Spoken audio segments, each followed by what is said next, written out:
Welcome to this week's episode of Marijuana Mind, brought to you by yours truly, Dr. J. Davis, and my scintillating co-host, Cynthia I thought you were Brewer. going to say like jet-setting co-host because you're in an airport. Yeah, I'm the jet setter. Sorry, You are. Cynthia. I'm Although the you have to travel a lot, but yeah. maybe not jet setting as much. You travel for fun and I travel for work. What do you mean? Now that we're having this podcast, I'm going to write the whole thing off. I Just know. kidding, IRS, but am I? Are you? Because I am pretty sure this is a great reason. So yes, for those watching us on YouTube, you can see that Dr. Davis has an impeccable background thanks to the American Airlines VIP lounge in good old California. I feel like the lounge makes you look like more professional as a podcaster. Like you look legit. And I encourage people to go onto YouTube today and see what I'm talking about. Like Yes, you you're look like the real encouraged. thing. I feel like the real thing with my headphones and I know. Is there you anyone know. around you? Thankfully, no, because I'd be a little embarrassed to broadcast live in Really? person. Oh Mhm. no, I think I would just make you say stuff that would make them really question what kind of podcast this really is. Because don't forget, they can only hear me talking I know, because that's I what have I'm the saying. headphones on, right? So it's like I'm a crazy person. I feel like I always want to be someone's dinner conversation at the end of the day where they rush home to tell their husband, there was this girl at the grocery store and she did this. I just want to be that. I want to be that type of excitement for someone's day. Yeah, I mean, better to be noticed and remembered than forgotten, even Right. if it's a little notoriety, Yeah, not that's too actually much kind of notoriety. sad to think about too. Yeah, I don't want to be forgotten. Well, we had a guest today that unfortunately had to cancel because he had fallen ill, and we hope that he gets better. We will A save. fever, no less. He has a Well, yeah, fever. and that's not good. But he's out in California too, and so we hope that he gets better very quick and full recovery and is able to join us next time. But we wanted to do a quick episode, short and sweet, to kind of talk about some of the stuff that's happening in the great state of Georgia. Oh, Georgia. how do you Georgia must be like, you know, Sanskrit for like shit show. Because Georgia's program has been doomed. It's cursed since the beginning, since the inception. Georgia has. I mean, of course, they have Atlanta. First of all, that's kind of Yeah, their claim to fame. that's But there pretty are much it. there are a lot of there's a lot of lovely things in Florida, in Georgia, state parks, Yeah, you go to mountains. Stone Mountain once and you're over it. I did the Stone Mountain. Georgia has Atlanta. They have culture, they have history. They don't have medical cannabis program. And they also have a great program for bringing in movie productions, big incentives. So you actually have a lot of movies being filmed in Walking Dead Georgia. was filmed in Georgia, hmm Case in point. but other movies too. But okay, let's talk about the stuff they don't do very well, which is Okay. cannabis programs. So since they started, they've been just kind of overrun with scandal, controversy, uh, some illicit behaviors, and some people being paid off, and then the relicensing program. I mean, it's just not been well, but they finally got their bearings, and they decided to implement a program which was incredibly, we'll say, safe, conservative. How about that? Very Like conservative. dipping your toe in the pool, basically. Yes. Yes, it's like it's entry level cannabis program. Take a little, very little, and you're gonna do like 0.3%, which Justin and I were just talking about. Technically is considered hemp, but we're gonna say baby steps are big steps in the cannabis space. They're one I of the mean, last to legalize a program for medical. that uh, that's what Florida did initially. We had back in when it was legalized in Yes. 2014, it wasn't available, but at the point in 2015 when it became available, there was a high THC program, but it was only for terminally ill Yeah. people. And everyone else, and it wasn't everyone else included only people with seizures and spasms. So like, you Epilepsy. could we epilepsy, but also like intractable muscle spasms, interestingly Wasn't got it on like there. 1,600 like younger children? I'm not gonna say kids, but they were like young adults, No, right? you mean 2016? What do you, No, 1600? 2015, before Oh, the 2015. amendment It, to Article 10, Section 29, or Article, it I gotta included say that. kids who had seizures, anyone that has a Right. seizure Because it disorder, was a high CBD, low THC, unless you were terminally ill. So unless you had you terminal had to be cancer, proven to be dying. If you were like dying, you could have super some dying, THC. And super dying. even then, it wasn't straightforward because my first patient had cancer. He was dying. He was eligible to get high THC, But but didn't I you have to have two doctors? you didn't have to. Well, no, you had to have someone verify that besides me that he was dying. So in that sense, yes, but that was easy because he was in hospice. What was the problem was that back then in Florida, for whatever reason, the lawmakers decided that you had to see someone and establish them as your patient for 3 months. Oh, that's And right. after, and there was a 3 month waiting period. Like there's not Yep. a 3 month waiting And if you're period in dying, medicine, three right? months is a long time and a Right. It's short almost time as well. it just goes to show you, and this comes back to Georgia, that the Hmm. people making these laws, one, they're not medically related, they're not doctors yet, they're making these medical laws, and they have no idea what they're doing. Like they don't No, even think about the logistics of, oh, wait a second, if you're dying, maybe you don't have 3 months. So, like, why would possibly we do not. this? Or if there's a lot of things like why would you make a year card, but someone has to be seen every 7 months? Like, is it seven Yeah, months? Like, who thought of 7 months? Does that make any sense at all? it does not. Actually, No. I'm going to give you that one big time. But it was more, I would say the program now is less embarrassing than the program before, where you're looking at two physicians to verify that you're dying quick enough for a certain amount of time so that you can get a little bit extra weed in before you die. Like, that's, come on, dude. Right. And right, so right when the person, my patient, was finally eligible because it had been 3 months. Now, in retrospect, I should have just been like, I've known him for, years and he can have cannabis right away. But this was at the beginning of the program. So everyone was trying to be perfect and we knew we were going to be scrutinized. I was scrutinized, right? Yeah. Luckily, I had done everything perfectly, but nevertheless, it was ridiculous. So right when he became eligible, he died. That was it. He Oh, died, and he died on high doses of morphine and whatever, instead of just being that's able to use so some cannabis. sad. Yeah, and I've always thought about that, and it's You affecting me greatly. should. You should think about it, because that's exactly why we fight so hard for this program to be successful, because you know what it looks like when someone is medicating with cannabis at end of life. You know what that looks like.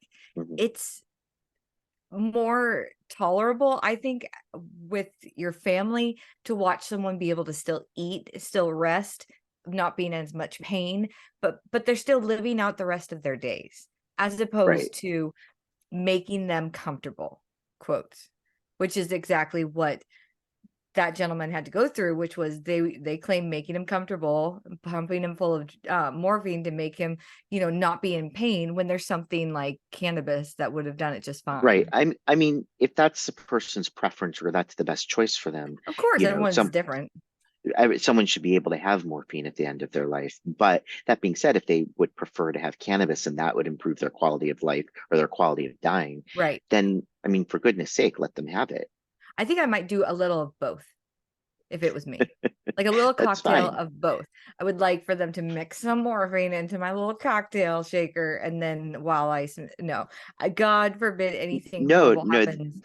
no, actually, that's a good idea, Okay, right? thank you. Because maybe the cannabis allows you to have, let's say 5 milligrams of morphine instead of 20 milligrams of morphine, Yeah, so that you're more comfortable and relaxed, but you're not completely out of it. You can still appreciate your last days, or you can say your goodbyes to your you can family live the rest instead. of your life. Right. So that there's is very something legitimate to having a Mhm. cocktail, even though you were just being funny. You hit on a Well, good yeah, point. no, I can see what you're saying though, as far as the medical efficacy of like using both methods of treatment. One being more Mhm. holistic, that does one thing, morphine, I don't think it excites your hunger. I don't think it relaxes you, but still leaves you aware and able to like have conversations with people. But it does definitely help with pain, especially if you're in chronic and like relentless pain from whatever is ailing you. So yeah, a little bit of both might be, hey, maybe I should be a doctor. I'm pretty smart. Yeah, So you are. let's get back on You're topic. This is scintillating. the only topic we're going to talk about today because it's kind of like breaking news. So Georgia has implemented their quote medical marijuana program where patients can be registered and get their cards, but they're going to be sourcing their cannabis medicine, even though it's 0.3% THC, from licensed pharmacies. Now, where some people might say, oh, that's a great idea. The pharmacist already can handle drugs. They can handle scheduled drugs, some like opiates and stuff. They are watched by a third party. They're endorsed by the board of pharmacies. They have a DEA certification. See where I'm going here? It makes sense in your mind that like the pharmacist is the best person to dispense quote medicine, right? And this goes back to the point where I'm saying is that the people that are making these laws, they might think about something a little bit, but it's not like they're going to experts or they're really researching this out and figuring out the logistics of it. They're Right. just a person that's like, they have a lot of power to make these laws that affect It's everyone, safe. but they're just a person and they don't really necessarily ask for expert advice. In their mind, it's the safest option because Right. the pharmacist is where I would go to get drugs for flu or for pain or for medicine or medical care. And so why not that trusted individual? Plus, it's not mandatory that every pharmacy carry it. It's not like CVS is signing up to dispense cannabis. They are not. It's local mom and pop style pharmacists that are signing up to dispense because they want and they believe in the medicine. However, uh not I mean, this thing was just rolled out like a week and a half ago maybe. Can, And can you clarify something? yes, What is the difference between CBD that I could buy anywhere and 0.3% low genetics. THC? Genetics. That's pretty much it. A hemp genetic is going to have a higher CBD content and a low THCA content. Now, don't CBDA. So we're talking about flower here. It's not going to have a lot of CBD. It's going to have not going to have a lot of delta 9. The decarboxylation of flower in CBDA and THCA into the fun stuff, delta 9 is when you ignite, light it on fire. Now you can decarboxylate other ways, but that formula is going to give you the amount of active delta 9 that you will participate in, and they don't want it to be any higher than 0.3. Now I think they picked that because they saw that with the USDA hemp bill, like the farm bill. And so like you said, not doing enough research, not looking at the data. I think a 1% would have been better than saying 0.3 because it confuses it with hemp, but I don't know any Mhm. cannabis genetics that are there. They never said really anything about CBD. They just said, don't let the THC go above this threshold. So it's pretty much like they're growing hemp. Yeah. God forbid there should be more than But I haven't seen the 0.3%. test results, so I don't really know if it has a high CBD content. It could just be low Right, everything. right, Wag. right. It just can't have, it basically is marijuana without THC, Yeah. essentially. And who Which wants it's like already like what's the point of your program? Is it just to say that okay, we have a program, we yeah, fulfilled what the voters wanted, check the box. but surprise, we didn't put any THC in it, but that's not what Yeah, you and specified in your votes. they are baby steps. So like you're talking about the Bible Belt here. So, North Carolina still does not have a program. They allow for the EBCI, Eastern Band of Cherokee Indians, to cultivate, but that program has flaws too, because you can't participate in cannabis on on tribal land, but like at the dispensary. But if you don't live there and you leave the sovereign land, then you're going to get in a lot of trouble because it's definitely not a program there. Georgia and some other states that have kind of waited for everyone else to implement is now just doing little tidbits here and there. But the DEA decided to intervene, and they sent out emails to the pharmacies that were registered to sell this quote medical cannabis to the population, to those who are registered to receive. And they said, you have a DEA certification as a pharmacy. You are not to be playing with Schedule 1 medicine, your DEA certification, or products, your DEA certification and authorization is for 2 through 5. So it would behoove you not to do any dispensation of cannabis. So now pharmacies are looking Here, at facing a lot of, trouble with the federal government DEA program mhm. and losing their DEA license if they do So, this. but just going backwards for a second, tell me again. So, if we see pharmacies all over the United States that can sell CBD products so long as they're low in THC, and maybe the threshold is lower than that. Maybe it's like 0.08. Is that the difference? Because basically they're selling what they could already be selling in their pharmacy as a CBD Right, product. but like this is the medical program, and the only pay, so like we're going right back to what they consider a medical marijuana program is this. Mhm, And so registering as a pharmacy to dispense has already put them on a list, and a list that's been exploited by a federal agency, the DEA, because they are encouraging everybody to that, pharmacies to not dispense. mhm, So we've got growers up there finally. We've got patients finally. We've got retail finally. And then here comes the federal government to say, I don't care what your state says. You are like authorized under our program federally. If you want to keep it, you better not be selling any weed. And so to me, I'm thinking, why didn't we predict this? Well, not us, because we're in Florida, you're in California. We have nothing to do with Georgia. They didn't ask, we But didn't tell. maybe they did predict it. Maybe that was part of the master They plan, wanted it to fail. was they wanted to be like, so, well, look, we tried, we put it in here, and they Yeah, can't what do are we it. Maybe supposed to that was really do? part of the master plan. Yeah, thinking of a Hands are master tied, plan. hands are tied. I know. What Um, were we supposed to do? We tried our best. if if that wasn't their master plan, which if it was, okay, great, kudos, they did a great job being nefarious. Number But one, if it was their triers. master, Yeah. but if it was not their master plan, then it was very poor, poorly thought out for Mm. sure on many different But levels. who's Like, at fault one, here? this was predictable. Okay, but The it was state of poorly Georgia, thought out from multiple facets. The public, right? us, advocates, activists, whatever you want to call yourself. If you saw the struggles that Georgia was going through, and I know people did, they saw the news about like all the scandalous and, the relicensing program. Yes, we saw how effed up Georgia was. Okay. We paid attention when it was interesting, but when they finally started to implement, nobody really, and I remember them saying that they were going to do pharmacies because I was thinking, oh wow, that's going to be different. And yes, they are the first state in the nation that implemented a program where pharmacies are the only authorized dispensation location. But then hearing this story today, the first thing I thought about was your DEA certification that allows you to be a pharmacy, right?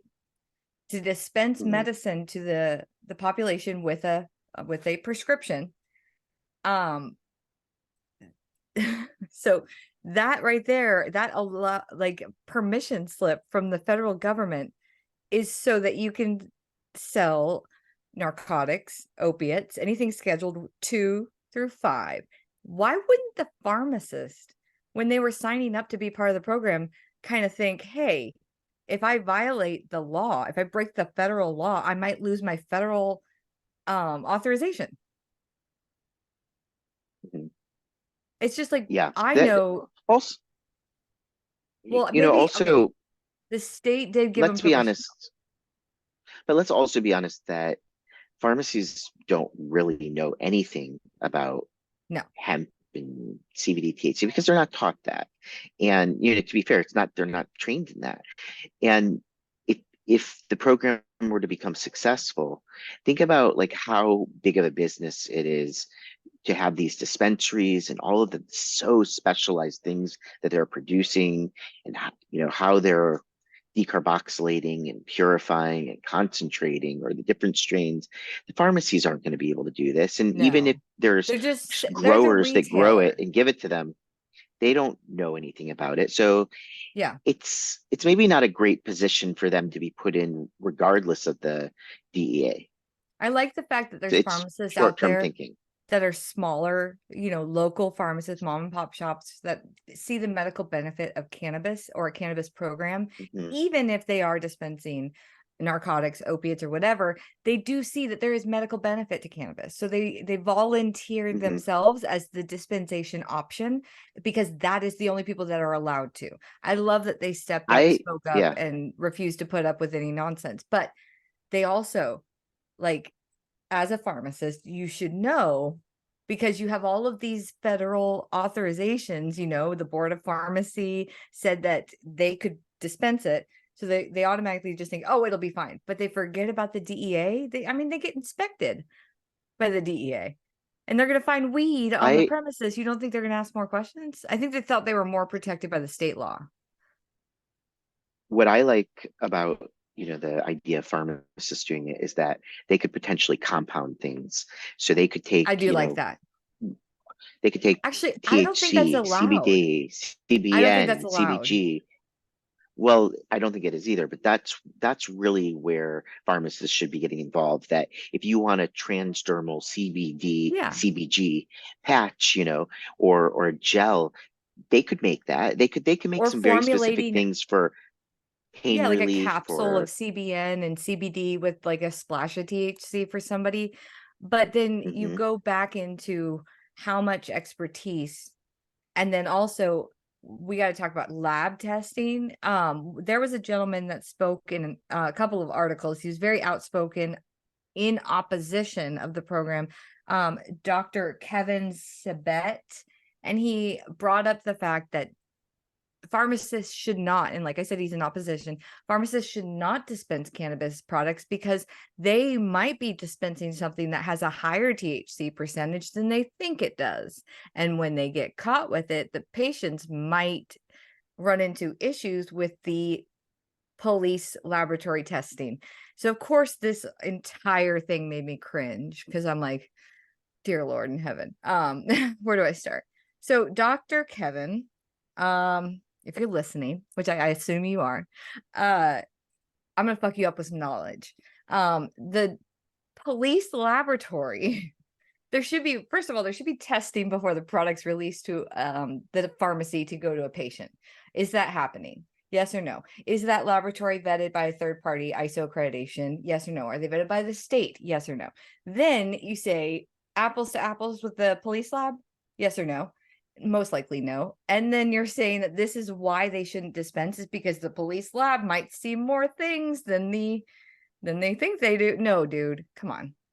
It's it's a 0.3%. If pretty the police ridiculous lab is argument. more sensitive and they see 0.5%, come on. That's not the reason you The don't other want people to thing, have pot. the other thing is that the pharmacies are not growing it and manufacturing it Nope, they're themselves. getting final They're selling products. something, right? So this is what pharmacies do with all the controlled medicines, all Yes. medicines, but controlled as well, right? If they're Actually, they're they're doing less. getting Controlled medicines, they have so to count them out of the pills, count pills out of the bottle. That leaves a little bit of open liability there. This final product packaging, they just pull it off the shelf, log it, but let's dispense say it. they're getting Adderall and it's coming from like a company like Malincroft out of India or something like that, right? They Okay, they don't they're just relying on the fact that this company was vetted and it was allowed by the DEA to true. sell their products, and now they bought it. They're not testing the potency of this. They I just understand. and So and that's a if good somebody argument. That's a good argument because you have to, but they have the safeguard that generic medications, okay, have to be Mhm, within a certain amount of potency of the non-generic form. So 60%, right? So that is done right, in the lab space, in the drug manufacturing space before it gets to them. So they know right, that they're by the not time they're testing that, they're manufacturing, trusting that. they're trusting, not verifying. Yes. Just like they're going to trust with the Cannabis. 0.03% or the Yes. 0.3% cannabis THC, Yeah. So this and Dr. it Kevin it's needs tested. to back off because he doesn't know what he's talking about. I No matter what, a pharmacist could dispense something any day of the week that might be a different potency than it says. And that's because And you hit on a point that Dr. Kevin, he doesn't care about that. It's like you're just looking for something you can bring up to help support what you really want, but it has nothing to do with, the price of rice in China. if you don't like the program, that's fine. Be in opposition of the program. It's already screwing itself over, and it's already had a But lot of don't make struggles. fake reasons, right? Don't But make fake don't reasons. manufacture reasons why you think that the pharmacy should abide by the DEA email, which is really professional in my mind. I'm thinking like, come on, dude. So there's like, we'll just mass email this out to everybody on the list and tell them not to do it. But now we are waiting for the response from the state. The state is the one who decided to implement the program. There are states' rights, and so that's why we have programs in variety of different statuses, some medical, some adult use, some Georgia. Okay. And everybody can do that because if it's your state, you have the right to implement as you see fit. And the government cannot impede on that. Now, what the DEA is doing is not impeding on the medical program, but on the medical program participants. So they might need to write pharmacies out of the language to appease everyone, which kind of sucks for the nice pharmacists, but I mean, they have to fix this. They were the first one to do it and it did not work. It didn't take. Yeah, we as physicians, we ran into this problem, many years ago in California. And there was a law, it went to the Supreme Court, that was passed that protected physicians, that physicians can recommend whatever they want to patients. You can't hush them up, basically. Yeah. But they can't dispense it, right? So that's where the difference lies, that we're only making recommendations of something. We're not Does it dispensing bother it. We're not you? writing a prescription. Does it bother you when people say you have to go get a prescription from an authorized doctor for cannabis? It bothers me No, when I no, hear it that. doesn't bother me at all. Oh, no, because really that's the vernacular that patients use. That's how everyone thinks about it. So it doesn't bother me at all. It just bothers me more that there has to be that distinction between no, it's a recommendation so that I don't get in trouble from the federal I government. like it though, because I feel like a prescription is mandatory. Like Mhm. it's like you telling me if your ailment is blank, you need this blank to make you better. And so I have to go get it filled. I don't think I've ever held on to a prescription that a doctor wrote me that was going to make me better because I just didn't feel like filling it. Like that to me would be like really bad not to go and get the medicine I needed. Well, I'll tell you that patients do that all the time, actually. I didn't know that. Well, I don't do that. It's like if the doctor says you have to take this and this and this, and then you'll be right as rain. And then I just go do what he says. Now, that is a prescription and authorized. Now, when people say prescription with cannabis, it drives me crazy because I'm like, he's not writing, okay, take this many for this amount of time, BID. No, that's a good That's distinction. Sure. what I don't like. I don't like it that there is one that's very sterile and very procedural. And then now you're just like, I'm recommending that you try this alternative therapy, which is going to work and they're going to love it, but they're making the dosages themselves on site. There's nothing, you're not there. Whereas with a prescription that's going to a pharmacy, you are very specific about your intention as opposed to Well, broad strokes.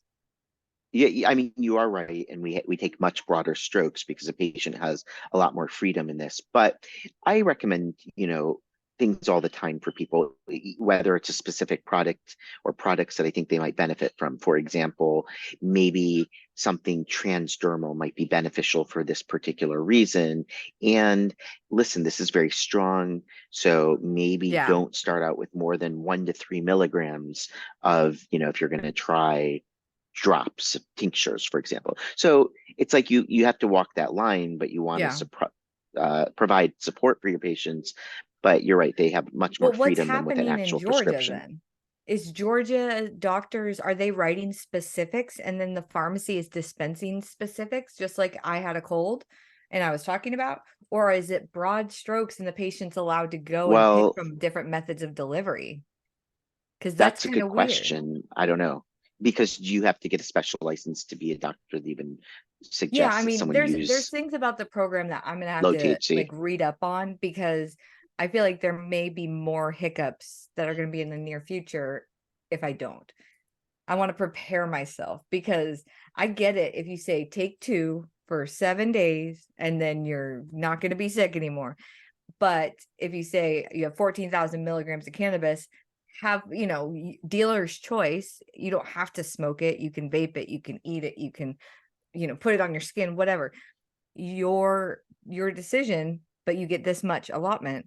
But I think in Georgia, like, they're not going to have every type of method of delivery where they're just like, I want one of those, one of those. That's not what a pharmacist would do. So, anyways, rest in peace, Georgia Medical Program. We just wanted to share that with the listeners because of the guest cancellation, and we wanted to make sure that everyone was aware of the nightmare that is that little Florida hat. Just too bad. Too bad they don't have any neighboring states that could have asked for advice from that had already gone through this. Just really too bad. I know, right? I'm glad they didn't Yeah. ask us for help, because, I mean, come on. You know what I have to say? What? Keeping it lean, keeping it green as always. Finger guns. We'll talk to you guys next week.